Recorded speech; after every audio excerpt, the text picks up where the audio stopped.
Hi guys, thanks for checking in. Happy Monday. Happy Monday.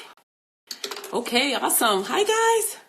Okay, welcome to Magical Mondays, for your vibe, for my vibe.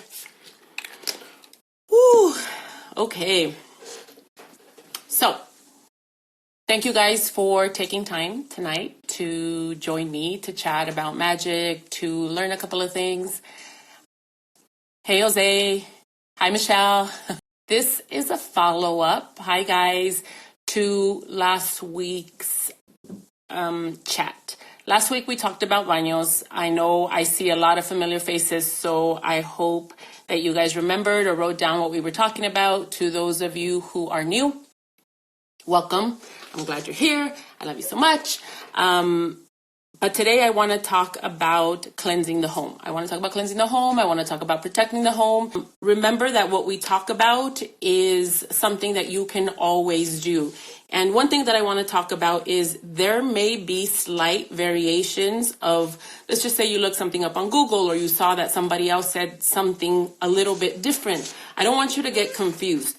First of all, you need to be trusting your intuition. You need to be kind of calling your guides in that place of ritual, in that place of sacredness, and you should make this yours, because the energy of things, whether it be a candle or whether it be a glass of water, it's lending its energy out to serve you, to be in communion with you, to lend out its vibration in order to assist you. So just because somebody said it was one way and somebody else said it's another way, I don't want you to get confused.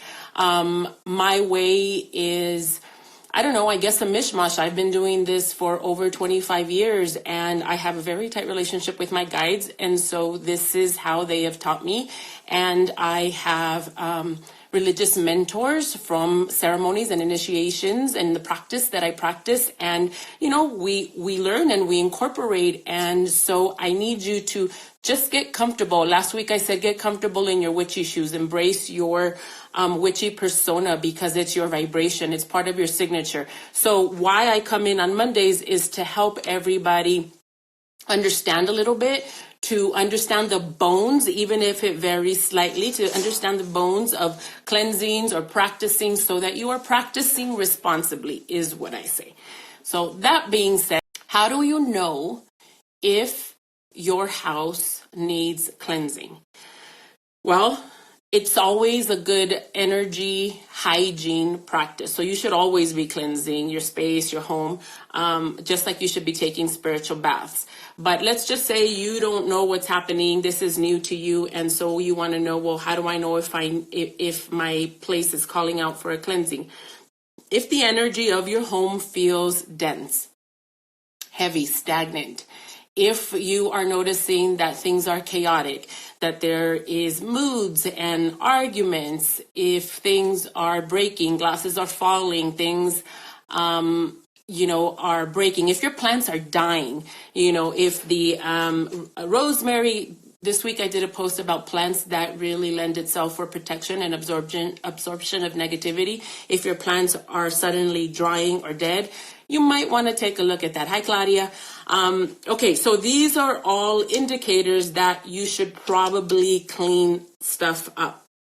Side note to that, if you and your partner are fighting, cleanse your house. If you've been crying, cleanse your house. If you notice that you've been stuck, funky, stagnant, not too active, cleanse your house. If your babies are getting sick, you had a fever, they had the runs, like that's going around in the household, cleanse your house. So, hi Denise, make sure that these are all energetically things that cause the energy to be lethargic. So you want to cleanse. Okay, so now let's talk about different ways of cleansing.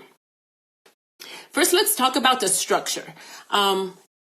I'm going to get through this quickly because a lot of you are kind of repeat, you're in the Gypsy Posse, so or you've been to some of the classes that we have at the store.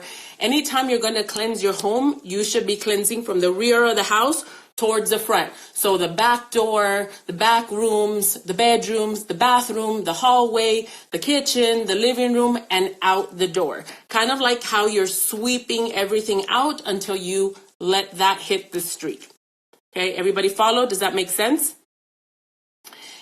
Versus you doing an attraction thing, right? You want to pull energy, you want to open up your roads, you want to do something for money, then you want, or love, then you want to cleanse from the doorway inwards into the living room, into the kitchen, into the hallways, into the bedrooms, so forth and so forth. So if you want something to leave, from the back to the front. If you want something to arrive, from the front to the back.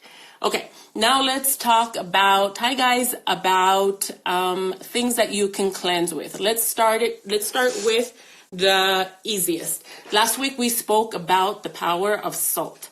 Salt for your bath, salt for your doorway, salt for everything. It is so fucking hot in here. Sorry guys, I'm dying. Okay, salt for everything. So last week we talked about Dead Sea salt for your baths. You can, I made a post about putting salt underneath your doormat. And somebody asked me, what's the difference between under the doormat and on the threshold on your doorway? You know, where the door is open, that little rail there. When you put salt underneath your doormat, you are cleansing the footsteps and the intentions of your visitors, right? And when you put it in the doorway, you are putting it to protect or to repel, to keep negativity out. So why not do it both? I mean, you're already at the door, so you might as well do the threshold, the back door, the underneath the doormat. We can include salt, Dead Sea salt or holy water. And I'm going to use those interchangeably because I have a Catholic background. So to me, you know, I don't necessarily work with sea salt. I interchange it every once in a while, but for the most part, I go to church and get myself a gallon of holy water. We're going to talk, remind me in the future to talk to you about Marie Laveau's water, peace water, and how that is made, because you have to collect water from different places, but I'll get into that. That's another video. Anyway, so your holy water or your sea salt, you can put it in your mop water.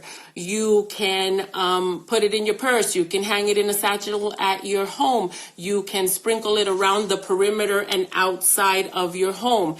Salt, white salt, Dead Sea salt is a protection element.